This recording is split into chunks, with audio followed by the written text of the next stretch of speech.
Hey, what's up, everyone? Today I just want to talk about the beat 'em up genre. It's been a while since I actually played a good beat 'em up. When it comes to beat 'em ups, my personal relationship with beat 'em ups was back in the arcade and the Sega Genesis and the SNES era. You have to understand, beat 'em ups were much more common in the mainstream back then because of the arcades. You need those games that you're able to sink those quarters in. That's what developers had developed these games. And then once we got over to consoles, we started to see the phasing out of beat 'em ups. We did get our good beat 'em ups in the earlier eras of the console, especially Sega Genesis, Super Nintendo. You have games like Rival Turf. You also had Streets of Rage, and you had the Ninja Turtles in Times, and many other beat 'em ups of the era. Final Fight as well, can't leave that out, and Captain Commando.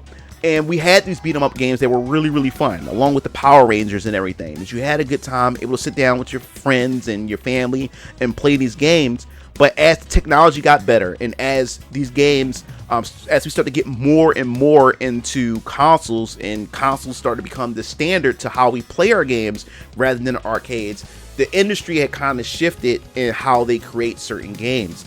I mean, the last real beat 'em up, especially of that era, back then, was like Fighting Force, in my personal opinion, where we started stepping into 3D gaming, where 3D gaming is starting to become the norm.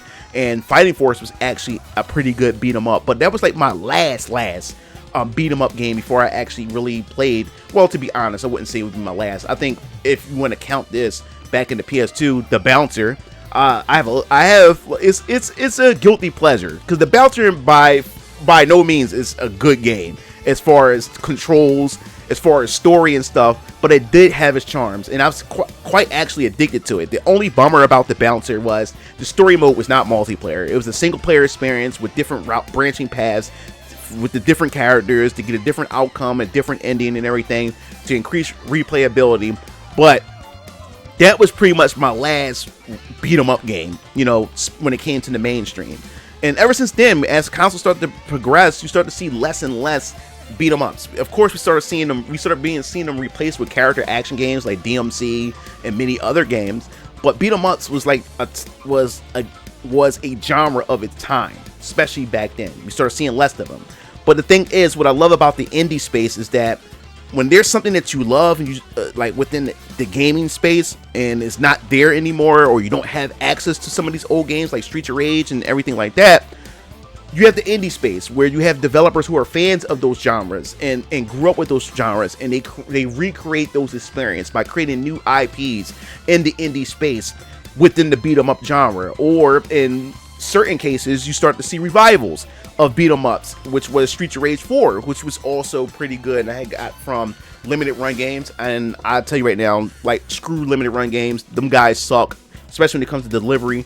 But yes, I got the collector's edition for the Switch 1, and I love every bit of it. I actually did a live stream with my brothers, and oh boy, was that frustrating, because we haven't played beat 'em ups in a long time and stuff. And the fact is that with this, in my personal opinion, I really think because of Streets of Rage 4, it really brought beat 'em ups back into the mainstream again. And as I said before, they didn't go disappear for good. They were just in the indie space, and they've been around for a long time. But I'm talking about for the mainstream, where we're starting to see more of it in the mainstream, and it's starting to become more popular again and everything. I think Streets of Rage 4 really kicked it off, because then after that, we've seen games like the Ninja Turtles, Shredder's Revenge, which I have yet to open. I bought this at launch, and we start seeing games like that.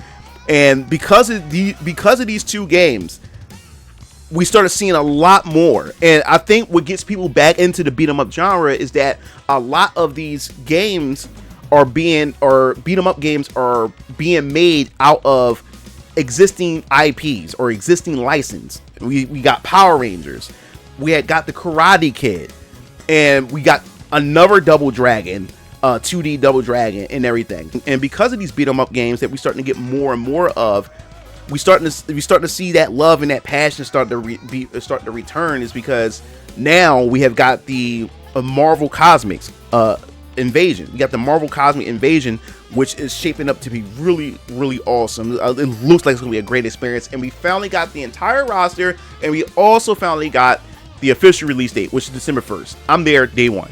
I'm getting the game. I can't wait. And yes, we will be streaming it, especially with my brothers. We will be streaming the game. We're going to be having a good time with the game, and I would love for you guys to be at the live stream when that game come out, because we're going to play the hell out of that. So we're starting to see a lot more beat 'em ups coming out, and I'm really loving that fact. And the fact is that Sega, to me, are like almost like the king of beat 'em ups, especially back in the day.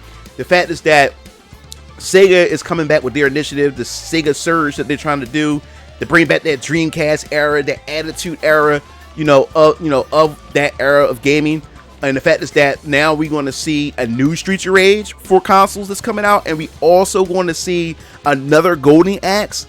This is like a dream come true, especially for people who are fans of the beat 'em up genre. And I also want to try out Double Dragon Revive. That was recently a release, and that also, in my personal opinion, looks interesting.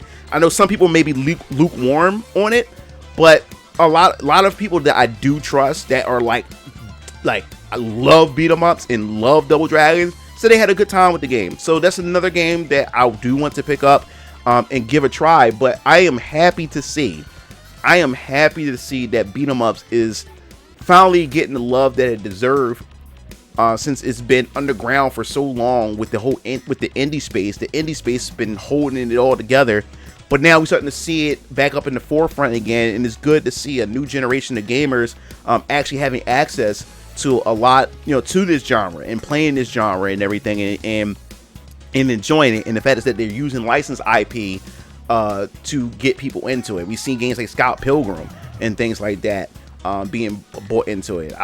It'll be interesting to see like an Invincible game.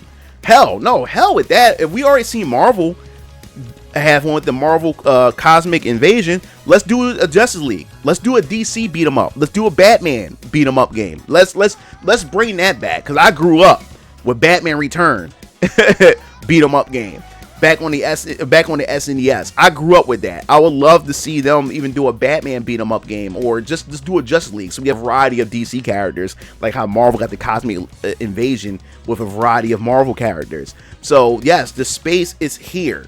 We're finally here to be able to see more beat 'em ups come to the spotlight, and I can't wait to see what else they come up with, and what interesting, unique IPs. Like, I still haven't played the River City Girls yet. I want to play that. That also looks fun and interesting. And then the other one, Absalon, I think that's what it's called, Absalon. That's another beat 'em up, indie beat 'em up, and I had my eyes on that for a minute. So I definitely want to try that. And then what's it? Not Tower of Fantasy. Fantasy Tower is an Xbox beat 'em up game. That also looks interesting. It has RPG elements that I want to try. And I think there's so much you can do with this genre, as far as like mixing beat 'em up with RPG mechanics. Remember Shaolin Monks, Mortal Kombat Shaolin Monks? That was an interesting beat 'em up. I forgot I played that. That was another beat 'em up adventure game that was pretty cool, while linking in the events of Mortal Kombat within that game as well. So I think that's also pretty cool, and I would love to see if they do like a special type of collector's edition, remaster collection, or they remaster or even remake Shaolin Monks. If they do that, I think that would also be awesome as well when it comes to the beat 'em up genre. I think that would do well for the beat 'em up genre, especially as Mortal Kombat. It's such a big IP. I think Shaolin Monks is something that I think gamers would have a ball with, and also new gamers who weren't born around that time, which, man, I feel old not being born when Shaolin Monks was out. But to see something like that actually happens, I would actually buy that and actually play the hell out of that game. Shit, let's give us a Nintendo needs to do a beat 'em up game, like with the Nintendo characters. Bring Ness, Mario, bring all of them. Come on, Sega. Let's give us a beat 'em up game with Sonic, or the Sonic with the Sega All-Star characters. Let's get Knights. Let's get some of the Jet Set Radio characters. Let's get the Virtual Fighter characters. Let's get Sonic and all of them. Let's get them all in a universal crossover type of beat 'em up game. The money is there. Like, fans would pay for that. I would throw money at the screen if Sega and Nintendo and everybody else take their IPs and make beat 'em ups. I think that would be pretty awesome, and that will also bring popularity back to the mainstream when it comes to beat 'em ups as well. I like to see some unique gameplay experiences that comes out of the beat 'em up genre, because I think there's a lot of potential there, and see that hybrid mixture of beat 'em up and with other genres and stuff, and branching paths. We definitely need more beat 'em ups with branching paths in order to create that more of that replayability, unlockables, and things like that. I think that would be awesome to see. But that's pretty much it. There's a beat 'em up craze that's going on right now, especially with me. I'm gonna go in and I'm gonna play the Ninja Turtles. I'm gonna get the Marvel Cosmic Fury, and I definitely do want to pick up River City Girls. I'm gonna pick that up and get that game a try as well. But there is so much to actually play when it comes to that. Yeah, so there's so much there for the genre. So I'm looking forward to see what else they produce and everything. But you hear me, Sega? You hear me, Nintendo? Do your own version of a beat 'em up with all your Nintendo characters, and Sega should do one with all their Sega characters. And let's go with a 2D sprite. I mean, if you are going to do 3D, give us a nice artistic style that makes it unique and stuff for that genre. I think that would be awesome. But that pretty much wraps up this video. I definitely want to hear your thoughts. Like, what is your relationship with the beat 'em up genre, and what's some of your favorite beat 'em up games that you played growing up as a kid and up into adult? Do you play any of the indie beat 'em up games? If there's some indie beat 'em up games that you played and you enjoy, definitely leave that in the comment section below, because there's a lot of players or a lot of people who are new to the beat 'em up or who are looking for that beat 'em up itch to scratch, you know what I'm saying? And would love to know what other beat 'em ups there are out and available, and I think that will also help the indie space as well. So if you like the video, hit the like button, subscribe button for more gaming content here on this channel. This is MugenLord signing off. I'll see you Game Fiends later. Peace out.